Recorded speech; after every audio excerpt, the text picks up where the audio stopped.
tidak punya kemauan, boleh dikeluarkan dari inkubasi, dari program. Nah, kelebihan inkubasi di sana beda dengan diklat. Diklat itu begitu kita share link, semua masuk.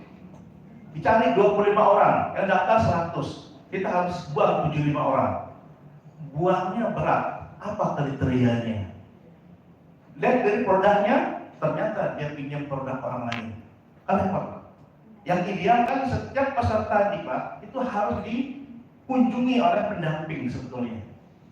Dicek, benar nggak pabriknya ada, benar nggak produknya dia. Karena apa? Ternyata UMKM pinter. Dia datang, tapi fotonya foto produk orang lain dia pinjam. Dia pinjam foto orang lain, dia foto, inilah produk saya, padahal enggak. Ketahuannya saat kita suruh presentasi. Oh ternyata nggak tahu dia tentang produknya. Ini fakta yang terjadi pada model diklat.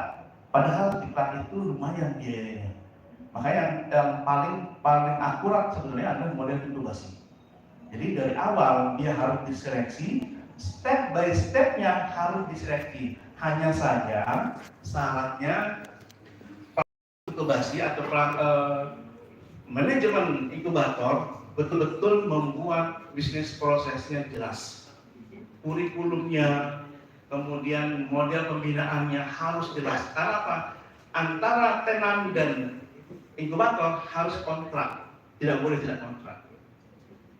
Jadi ketika tenan melanggar kontrak, maka dia boleh dikeluarkan dari program itu. Nah ini terkait dengan inkubator. Jadi diklat punya kelemahan, tetapi masalahnya adalah setiap orang kemudian merasa kenapa kami tidak dibina? Kan kami banyak Pak. Nah 13.000 ya. Ada katakanlah Mataram 13.000 misalkan.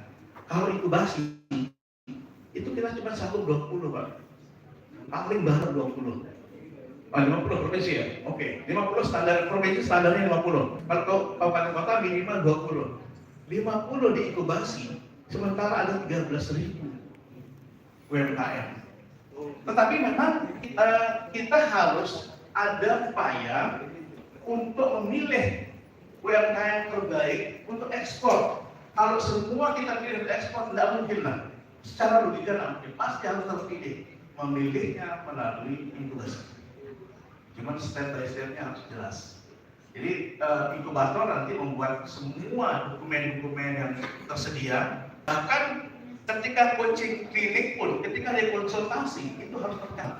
Seperti dokter, dia harus ada rekam medisnya, rekam mediknya. Apa yang menjadi kendalanya, apa yang menjadi hambatannya. Itulah yang dicarikan solusinya oleh inkubator. Kalau diklat tidak bisa seperti itu. Ini kelemahan diklat. Itu pertanyaan yang pertama. Dan kemudian ada terkait dengan HPP. Tadi saya sebutkan HPP yang saya maksud adalah ketika sebuah diklat dan beberapa kali diklat itu yang pesertanya sebagian besar adalah food and beverage. Ternyata mereka kebanyakan tidak menggunakan HPP. Nah terkait dengan yang IT ini sama dengan lukisan. Lukisan itu tidak ada HPP-nya. Kadang-kadang lukisan Apandi yang jelek begitu, itu harganya miliaran. HPP-nya gimana? Tidak mungkin itu, ya kan? Tetapi ini sebenarnya sudah masuk dalam materi diklat panjang ini. Oke, saya kira mungkin nanti ya. Artinya bisa nggak diukur HPP-nya? Bisa diukur HPP-nya. Teman-teman, saya katakan di dalam sebuah diklat, teman-teman UMKM tidak berani menghargai dirinya. Dia selalu merasa bahwa harga saya terlalu mahal, murahkan aja. Enggak. Apakah dengan meninggikan harga kemudian orang lari? Enggak. Tetapi harus dibarengi dengan hal lain-lainnya.